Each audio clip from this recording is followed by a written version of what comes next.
오늘 우리가 즐겨 먹는 복숭아가 어디서 왔는지 아시나요? 복숭아의 역사는 수천 년 전 중국에서 시작됩니다. 복숭아는 원래 중국 서북부 지역이 원산지로 기원전 2000년경부터 재배되기 시작했습니다. 중국에서는 복숭아를 불로장생의 상징으로 여겼고 신선들이 먹는 과일로 여겼죠.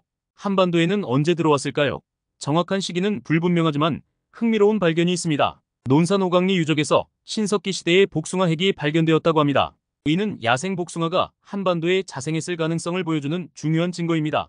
지금은 우리나라에서만 100여 종이 넘는 품종이 재배되고 있습니다. 복숭아는 다양한 영양소와 건강 효능을 가지고 있지만 특정 음식과 함께 섭취할 경우 소화 문제나 건강에 부정적인 영향을 미칠 수 있습니다.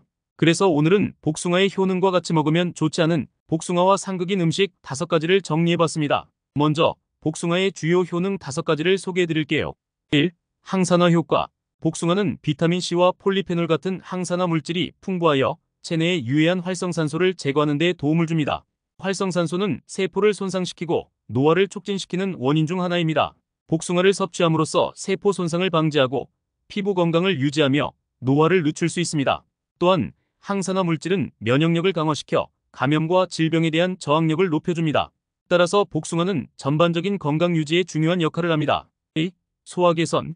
복숭아는 식이섬유가 풍부하여 소화기 건강에 매우 유익합니다. 식이섬유는 장 운동을 촉진하여 변비를 예방하고 소화를 원활하게 합니다.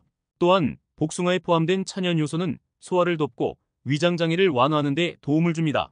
복숭아를 규칙적으로 섭취하면 소화기 건강을 유지하고 소화불량이나 복부 팽만감을 줄일 수 있습니다.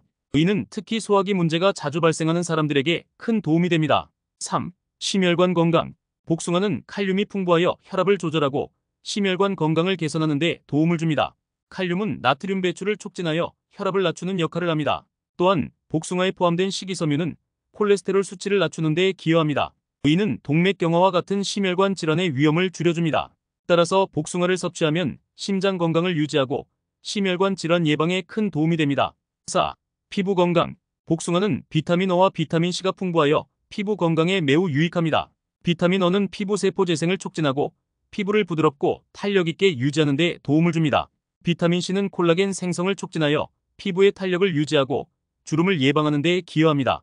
또한 복숭아의 항산화 성분은 피부를 보호하고 피부 노화를 늦추는 데 도움을 줍니다.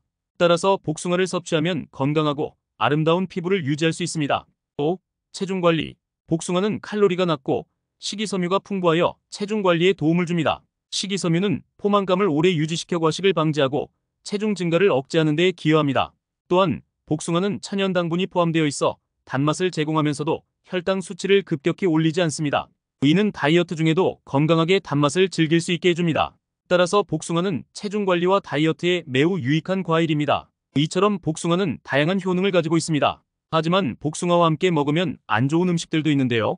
하나씩 알아보겠습니다. 1. 우유. 복숭아와 우유를 함께 섭취하면 소화불량을 일으킬 수 있습니다. 복숭아는 산성 과일로 우유와 함께 섭취할 경우 위산 분비를 촉진시켜 소화를 방해할 수 있습니다. 이는 복부 팽만감, 속쓰림, 소화불량 등의 증상을 유발할 수 있습니다.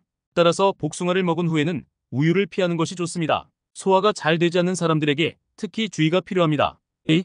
오이. 오이와 복숭아를 함께 섭취하면 비타민C의 흡수가 저해될 수 있습니다. 오이에는 아스코르비나제가 포함되어 있는데 이 요소는 비타민C를 분해하는 작용을 합니다. 복숭아는 비타민C가 풍부한 과일이므로 오이와 함께 먹으면 비타민C의 흡수율이 떨어질 수 있습니다. 오이는 비타민C의 항산화 효과를 감소시키고 면역력을 약화시킬 수 있습니다. 따라서 두 음식을 함께 먹는 것을 피하는 것이 좋습니다. 3. 감. 복숭아와 감을 함께 섭취하면 소화기 문제를 일으킬 수 있습니다. 두 과일 모두 식이섬유가 풍부하여 과도하게 섭취할 경우 소화불량이나 변비를 유발할 수 있습니다. 특히 감은 탄닌 성분이 많아 소화기에서 수분을 흡수하여 변비를 악화시킬 수 있습니다. 따라서 복숭아와 감을 동시에 많이 먹는 것은 피하는 것이 좋습니다. 소화기 건강을 유지하기 위해 적절한 양을 섭취하는 것이 중요합니다. 4. 맥주.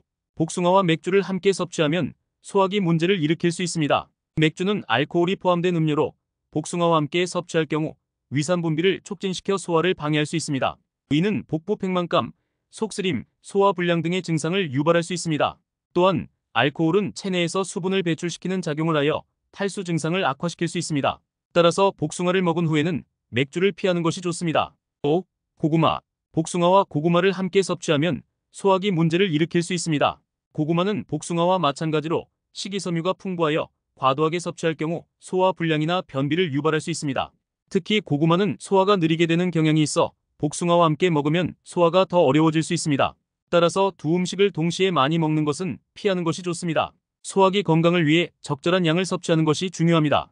이와 같이 복숭아와 특정 음식을 함께 섭취할 경우 소화기 문제나 건강에 부정적인 영향을 미칠 수 있으므로 주의가 필요합니다. 복숭아를 즐기면서도 건강을 유지하기 위해 이러한 음식 조합을 피하는 것이 좋습니다. 지금까지 복숭아의 효능과 함께 먹으면 안 좋은 음식에 대해 알아봤습니다. 위의 내용을 유의하셔서 복숭아를 맛있게 드시고 더욱 건강해지시기를 바랍니다. 영상이 도움이 되셨다면 구독과 좋아요를 눌러주시면 영상을 제작하는 데 큰 힘이 됩니다. 항상 감사합니다. 건강하세요.